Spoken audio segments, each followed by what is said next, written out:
हा भाग समजून घेण्यासाठी मागचा भाग नक्की ऐक.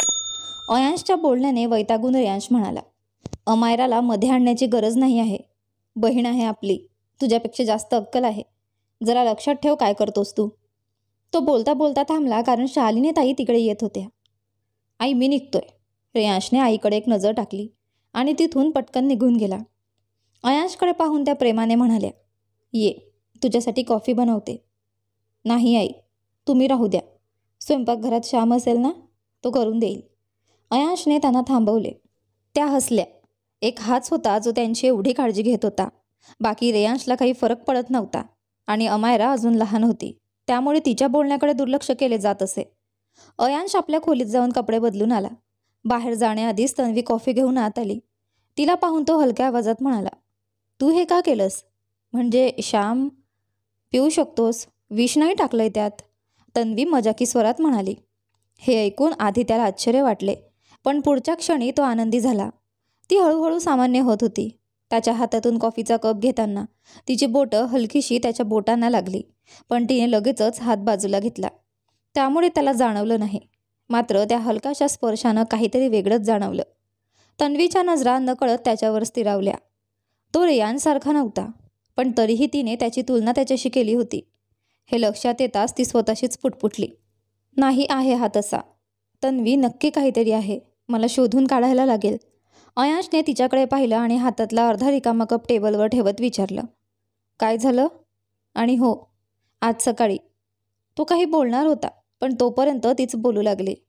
शॉकिंग होतं ना, गब्बर सिंगचा आशीर्वाद देणं.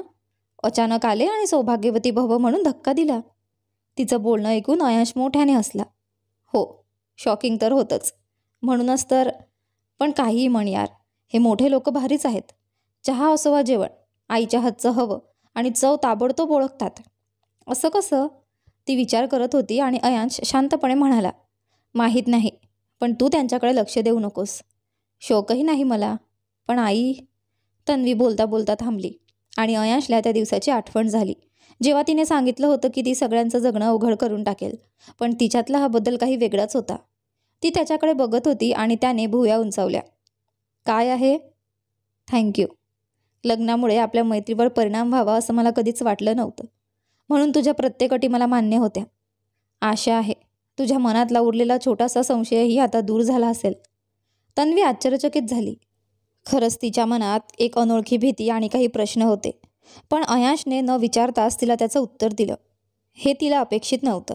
मैत्री इतकी खोल नव्हती आपली, तिने सांगितलं. तो उठला आणि तिला पाहत शांतपणे म्हणाला, तुझ्या बाजूने नसेल, पण माझ्या बाजूने नेहमी होती, आहे आणि कायम राहील.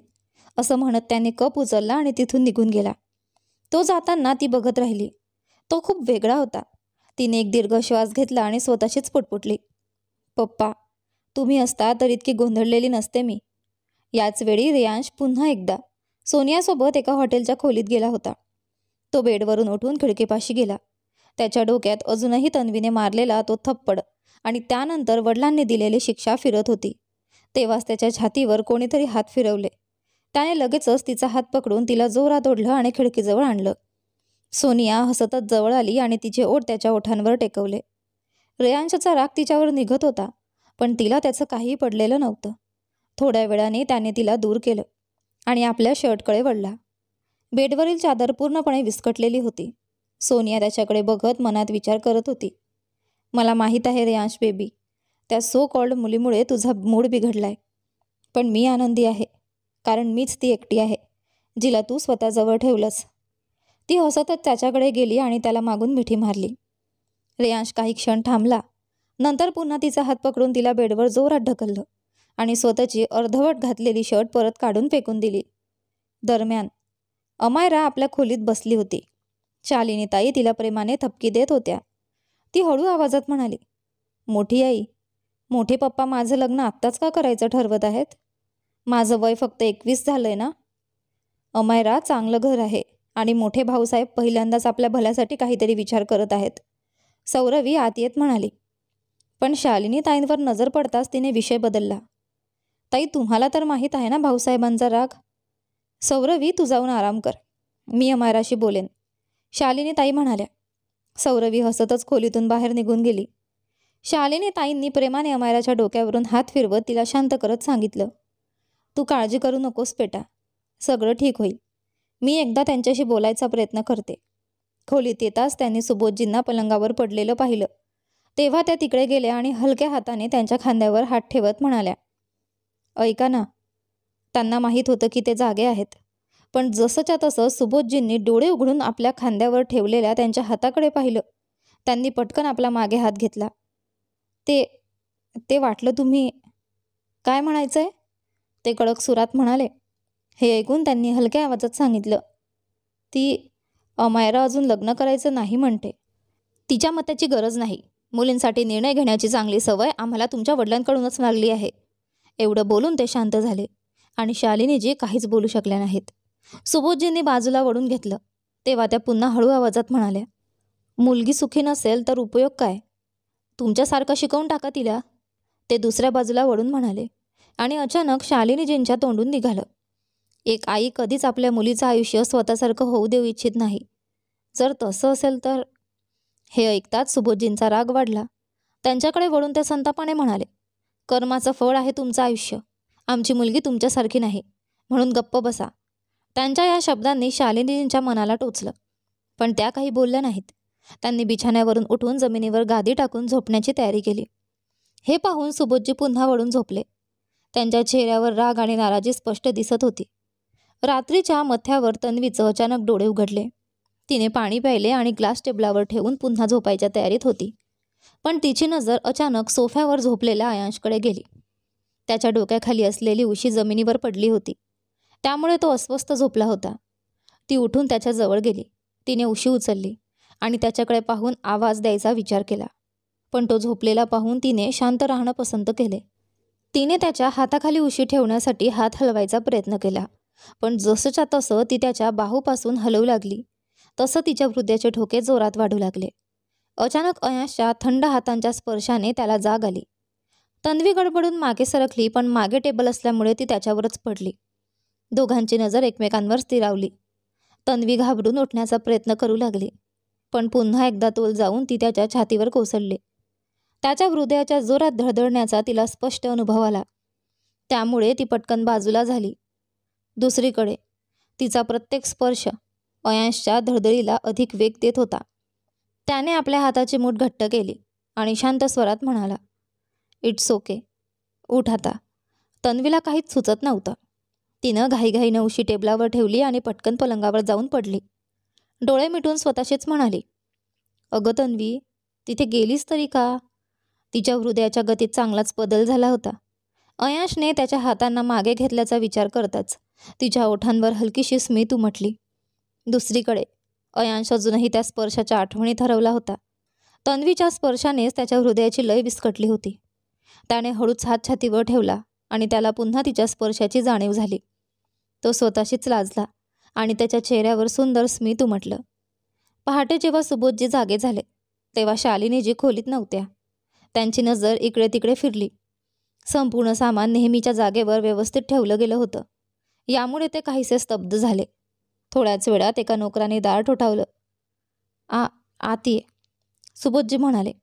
नोकराने आत येऊन कपाटाजवळ चहाचा कप टेबलावर ठेवला आणि गुपचूप निघून गेला. सुबोधजी काही वेळ चहाच्या कपाकडे बघत राहिले. त्यांनी हळूहळू कप उचलला आणि एक घोट घेतला. चव अगदी तशीच होती जी त्यांना हवी होती. सकाळी डायनिंग टेबलवरही त्यांनी खाल्लेल्या ताटाची रिकामी ताटली नोकराने आणून ठेवली. त्यावेळी शालिनीजी स्वयंपाकघरात होत्या.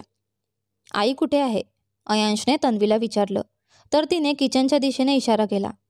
तो आपल्या खुर्चीवरून उठून त्यांच्या जवळ जाण्यासाठी निघाला. तेव्हाच सुबोधजी म्हणाले, खाण्यातून उठण्याची गरज नाही. पण त्यांच्या बोलण्याकडे पूर्णपणे दुर्लक्ष करत तो पुढे गेला. तन्वीने त्यांच्याकडे एक कटाक्ष टाकला आणि मग उदास असलेल्या अमायराजवळ जाऊन तिच्या ताटात नाश्ता वाढू लागली. अमायराने मान वर करून तिला पाहिलं, पण काहीही न बोलता पुन्हा ताटाकडे लक्ष दिलं. खाण्याचा पहिला घास घेताच सुबोधजींना जाणवलं की हा नाश्ता शालिनीजींनीच बनवला आहे, पण त्या स्वतः का आल्या नाहीत. अयांश जेव्हा स्वयंपाकघरात गेला त्यांना पाहताच तो त्वरित म्हणाला, आई तुमची तब्येत ठीक आहे ना? शालिनीजींनी हसत मान हलवली. हो बाळा, तू चल नाश्ता कर, मी येते. त्याला काही बोलायचं होतं, पण तो गप्प राहून निघून गेला. नाश्ता करून सुबोधजी परत आपल्या खोलीत निघून गेले. शालिनीजी बाहेर आल्या, पण त्यांच्या मनात काल रात्रीच्या बोलण्याचा विचार चालूच होता. सुबोधजींनी कितीतरी वेळा त्यांचं म्हणणं न ऐकता कितीतरी गोष्टी ऐकवल्या होत्या, पण काल रात्रीचं एक वाक्य त्यांना जास्त टोचलं होतं. अमायरा तिच्यासारखी नाही. तन्वीला तुमच्यासोबत ठेवा, पण पूर्णपणे तुमच्यासारखं बनवू नका. ही गोष्ट त्यांना सगळ्यात जास्त दुखावणारी वाटली होती. इकडे तन्वी थोडी विचारात हरवली होती. काल रात्री घडलेली गोष्ट आठवताच एक विचित्र कंपकपी शरीरात सरसरली. अयांशने तिच्या इतक्या संकोचानंतरही सहजतेने वागणं तिला मनातून एक वेगळाच आनंद देऊन गेलं. शालिनीजींनी सुबोधजी त्यांच्या ऑफिसला निघेपर्यंत त्यांच्यासमोर जाणं टाळलं. अतुलजींसोबत ते ऑफिसला निघून गेले, तर सौरवीजी अगदी जणू आजच आपल्या मुलीचं लग्न लावून देणार असल्यासारख्या आनंदात होत्या.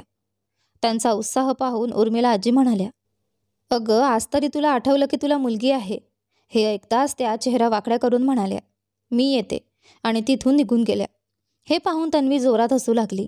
तेव्हाच तिची नजर रेयांशवर पडली, जो आत येत तिला रोखून पाहत होता. तिने त्याच्याकडे रागाने पाहिलं आणि लगेच चेहरा दुसऱ्या बाजूला वळवला. मात्र रेयांश बेशरमपणे हसला आणि थेट आपल्या खोलीत निघून गेला. अयांश आणि तन्वी खोलीत होते. तन्वी त्याच्याजवळ बसत म्हणाली, तुला माहिती आहे का, आज आई खूप काही सांगत होती. मला खात्री आहे की त्या लवकरच सगळं स्पष्ट सांगतील. सांगायची गरजच काय, बाबा थोडे नाहीत, खूपच जुनाट विचारांचे आहेत. मी लहानपणापासूनच हेच पाहिले, त्यांना फक्त आईला दुखवता येतं. अयांशच्या आवाजात त्याच्या वडिलांबद्दलची चीड, राग सगळं स्पष्ट जाणवत होतं. तन्वी काही विचारात पडली आणि काही वेळाने गंभीर स्वरात म्हणाली, मलाही असंच वाटायचं की ते फक्त एक कडव्या विचारांच्या व्यक्ती आहेत, जे आपल्या पत्नीवर सत्ता गाजवण्याशिवाय काहीही जाणत नाहीत. एक असे वडील जे आपल्या मुलाच्या हट्टासाठी काहीही करू शकतात, कारण त्यांनी हे केलं होतं. पण अयांश, त्यांनी रेयांशला थप्पड का मारली? कारण आता त्यांच्यासाठी तू त्यांची सून आहेस, माझी बायको आहेस, आणि त्यांना ते चुकीचं वाटलं असेल. अयांश विचार करून म्हणाला. त्याचं तिला माझी बायको म्हणणं तन्वीच्या मनाला एक वेगळाच थंड गारवा देऊन गेलं. पण लगेचच ती भानावर येऊन म्हणाली, चला, ते मान्य केलं, पण मग तेव्हा चुकीचं नव्हतं का, जेव्हा त्याने माझ्याशी लग्नाची मागणी केली आणि नकार दिल्यावर कर्जाच्या नावाखाली माझ्या वडिलांना लज्जित करायचा प्रयत्न केला? जेव्हा रेयांश लग्नाच्या मांडवात आला नाही, त्यानंतरही तो घरी आल्यानंतर त्यांनी काहीच का बोललं नाही? अयांश, जे आईवडील आपल्या मुलावर आंधळा विश्वास ठेवतात, प्रत्येक वेळी त्याचं समर्थन करतात, त्यांना योग्य अयोग्य काहीच कसं कळत नाही? हे अनपेक्षित होतं. तो खूप गुंतला होता. पण आणि जेव्हा आईबरोबर असं वागतात, तरी का त्यांच्या प्रत्येक गोष्टीसाठी त्यांच्यावर अवलंबून राहतात? अरे, आजच्या रात्रीच्या जेवणाच्या वेळी ते शांतपणे खाऊन घेतलं, पण त्या दिवशी फक्त एक घास खाऊन उठले. त्यांना चवीचं एवढं उत्तम ज्ञान आहे. मी असं म्हणणार नाही की मी त्यांच्यावर अजिबात रागावलेली नाही, पण यात काहीतरी वेगळंच आहे. तन्वी, तुझं ना अजिबात विचार करणं थांबवलं पाहिजे, कारण ते तसेच आहेत, सनकी, आणि आई त्यांच्याविरुद्ध काही बोलणार नाही म्हणून मी गप्प आहे. नाहीतर आता त्यांची हिंमत नाही की ते माझ्या आईवर हात उचलू शकतील. अयांशच्या डोळ्यांमध्ये एक अनोखा संताप होता. त्याच्या मनात तो जुना प्रसंग फिरत होता. तो लहान असताना सुबोधजींनी शालिनीजींवर हात उचलला होता. ही आठवण येताच त्याने डोळे घट्ट मिटून आपला राग रोखला. तन्वीने हळूच त्याच्या खांद्यावर हात ठेवत म्हणाली, मी समजू शकते की तुझ्यासाठी हे किती कठीण आहे, पण चिंता करू नकोस. तिच्या हाताचा स्पर्श अयांशच्या मनाला वेगळाच आनंद देऊन गेला. पण लगेचच तन्वीने आपला हात मागे घेतला आणि संकोचून उठून गादीवर बसली. 3 दिवस उलटून गेले होते. शालिनीजी आपली प्रत्येक जबाबदारी शांतपणे पार पाडत होत्या, पण त्या सुबोधजींना समोर येणं टाळत होत्या. रात्रीही त्या खोलीत उशिरा यायच्या, जमिनीवर अंथरूण टाकून गुपचूप झोपायच्या आणि सकाळी लवकर उठून जात असत. हे सगळं सुबोधजींनी जाणवलं होतं, पण ते अजूनही शांत होते. दरम्यान अयांश आणि तन्वी यांच्यात काही संवाद होत होते, ज्यामुळे त्यांच्यात काहीसे मैत्रीचे बंध निर्माण होत होते. तन्वी पुन्हा त्याच्यासमोर मोकळी होत होती, पण अयांश अजूनही आपल्या जुन्या आठवणी विसरू शकत नव्हता. सौरवीजी डायनिंग एरियामध्ये होत्या. शालिनीजींनी त्यांच्यासमोर चहा पुढे करत म्हणाले, सौरवी, हे कुणाच्या हातून त्यांच्यासाठी पाठवून देशील का? हो वहिनी. त्यांनी चहा तर घेतला, पण शालिनीजी निघताच त्यांनी चेहरा वाकडा केला. त्यांना अमायरा दिसली, म्हणून तिनेच चहा घेऊन जाण्यास सांगितले. अमायरा स्वतःही थोडी घाबरलेली होती, पण ती तिथून निघून गेली. तन्वीने तिला घाबरत पाहिले आणि मग तीही तिच्या मागे गेली. सुबोधजींच्या खोलीत जाऊन अमायराने कापऱ्या हातांनी चहाचा कप टेबलावर ठेवला. सुबोधजींची नजर तिच्याकडे गेली तेव्हा त्यांनी विचारलं, तू का आणलास चहा? मम मोठे प पप्पा मोठी आई जेवण बनवत आहे, अमायराने अळखळतच उत्तर दिलं आणि निघून जाण्यास लागली. तेव्हाच सुबोधजी म्हणाले, बाळ तू एवढी अस्वस्थ का आहेस? इतकी काळजी करू नकोस. आम्हाला ठाऊक आहे की आमच्या मुलीसाठी कोणता निर्णय योग्य आहे आणि कोणता नाही. त्यांचे बोलणे ऐकून अमायराने निमूट मान हलवली, पण तेव्हाच खोलीबाहेरून हसण्याचा आवाज आला आणि सुबोधजींच्या चेहऱ्यावर तात्काळ राग उमटला. कमाल आहे सासरे बुवा. लग्न कुणाचं, निर्णय कुणाचा, सगळं मिळेल तुमच्या मुलीला तिच्या लग्नात, पण नवरा मात्र तुमच्या पसंतीचा घ्यावा लागेल. कमाल आहे. जुन्या विचारांचेही नाही आहात तुम्ही व्यवस्थित. एक माणूस बदलून मी जग तरी कुठे बदलणार आहे. पण एक गोष्ट मात्र सांगते, लक्षात ठेवा, जर अमायरा तुमच्या आवडत्या जावयाशी लग्न करून आनंदी नसली तर तिचं लग्न मी कुठल्याही परिस्थितीत होऊ देणार नाही. मग तुम्ही कितीही प्रयत्न करा. नेहमीप्रमाणे आत्मविश्वासाने आपले मत मांडत तन्वी ठाम उभी राहिली आणि अमायराचा हात धरून तिला तिथून घेऊन निघून गेली. सुबोधजींच्या डोळ्यात प्रचंड संताप उसळला. त्यांनी हातातला चहाचा कप जोरात जमिनीवर आपटला आणि जवळपास ओरडतच म्हणाले, शालू चहा घेऊन या. त्यांचा आवाज एवढा मोठा होता की बाहेर असलेल्या शालिनीजींनी ऐकला. त्या जवळपास धावतच किचनमध्ये गेल्या आणि चहा बनवायला लागल्या. काही वेळाने जवळ कुणीच नसल्याचं पाहून त्या स्वतःच चहाचा कप घेऊन खोलीत आल्या. सुबोधजी आराम खुर्चीत बसले होते. त्यांना पाहून त्यांच्या मनात एक अनामिक भीती दाटून आली. त्यांनी हळूच पुढे होत सौम्य आवाजात म्हणाल्या, चहा. त्यांचा आवाज ऐकून सुबोधजींनी कप हातात घेतला. एक घोट घेताच त्यांनी दीर्घ श्वास घेतला. शालिनीजी बाहेर जाण्यास वळल्या तेव्हाच सुबोधजींनी कठोर आवाजात आदेश दिला, मी सांगितलं का जायला? हे ऐकताच त्या थांबल्या. तिथेच शांत उभ्या राहिल्या. सुबोधजी शांतपणे चहा पीत होते. अमायरा आपल्या खोलीत गेल्यावर तन्वीने तिला बसवून पाण्याचा ग्लास देत धीर दिला. तू काळजी करू नकोस. मी जबरदस्ती होऊ देणार नाही तुझ्यावर. अमायरा घाबरलेल्या नजरेने आत्मविश्वासाने बोलणाऱ्या तन्वीकडे पाहत होती. एवढं घाबरू नकोस. तुला घाबरायलाच नको. माझ्या पप्पांनी मला नेहमी सांगितलं आहे, नेहमी स्वतःच्या मनाचं ऐकावं. आणि माझ्या पप्पांनी नेहमी सांगितलंय, नेहमी मोठ्या पप्पांचं ऐकावं. अमायराच्या बोलण्याने तन्वी काही क्षण गप्प राहिली. वहिनी तुम्हाला भीती नाही वाटत? तिने हळूच विचारलं. तन्वी हसत मिश्किल स्वरात म्हणाली, जो घाबरला तो संपला. मग हसतच ती पुढे म्हणाली, पाहिलंस का, तुला लहानपणापासून सुखसोयी मिळाल्या, पण मला माझ्या आईवडिलांकडून आत्मविश्वास मिळाला. आईने नेहमी सांगितलं, जोपर्यंत स्वतःसाठी आवाज उठवणार नाहीस तोपर्यंत काहीही बदलणार नाही. पप्पांनी नेहमी सांगितलं की त्यांची मुलगी कोणासाठीही आपले निर्णय बदलणार नाही. आम्ही गरीब होतो, पण मला या गोष्टीचा नेहमीच अभिमान आहे की मला जगातले सर्वोत्तम आईबाबा मिळाले. आईवडिलांची आठवण येताच तन्वी भावूक झाली, तर तिच्या या बोलण्यांनी प्रभावित होऊन अमायरा तिला मिठी मारून रडू लागली. शालिनीजींनी अद्यापही सुबोधजींना शांत पाहून विचारलं, काय झालं? काही राहिलं का? शालू शालू शालू, एवढं भोळं राहणं कसं जमतं तुम्हाला? त्यांच्या डोळ्यात संताप उभा राहिला. दात दाबत ते म्हणाले, तुम्ही जर स्वतःची सून काबूत ठेवू शकत नाही तर मग मला ती जबरदस्ती करावी लागेल. हे मी अजिबात सहन करणार नाही. त्यामुळे तिला तिच्या हद्दीत राहायला शिकवा. मी बोलते तिच्याशी. त्या निघू लागल्या. तेव्हाच त्यांनी आवाज दिला, थांबा 1 मिनिट. हे ऐकून त्या भीतीने थांबल्या. त्या वेळेपर्यंतच सुबोधजी जवळ आले होते. त्यांनी तिच्या हाताला हलकेच स्पर्श करत विचारलं, हे काय झालं? काही नाही. जरा चहा बनवताना हाताला चटका बसला. त्या त्यांचा हात मागे घेत असताना पाहून सुबोधजींच्या डोळ्यात पुन्हा एकदा संतापाची ज्वाळा उठली. त्यांनी तिच्या हाताला घट्ट पकडून जोरात ओढलं आणि संतापाने विचारलं, तुम्हाला काय त्रास आहे? शालिनीजींच्या डोळ्यात पाणी तरळलं. त्या नेहमीप्रमाणे गप्प राहिल्या, पण काही क्षणांनी अतिशय हळू आवाजात म्हणाल्या, आजवर तुम्ही समजून घेतलं का जे आज समजून घ्याल? माझ्या चुकांची किती शिक्षा द्याल मला? राणासाहेब, तुम्हाला वाटत असेल की मी चुकीची आहे तर मला तसंच जगू द्या, पण कृपा करून माझ्या मुलांच्या भावना दुखावू नका. स्वतःला इतकं चुकीचं बनवू नका की तुम्हीच तयार केलेली अंतरं तुम्हाला कधीच मिटवता येणार नाहीत. सुबोधजींनी तिचा हात झटकून बाजूला केला. सवय नाही बदलू शकत तुमची. स्वतःला योग्य दाखवण्याची सवय नाहीच बदलणार.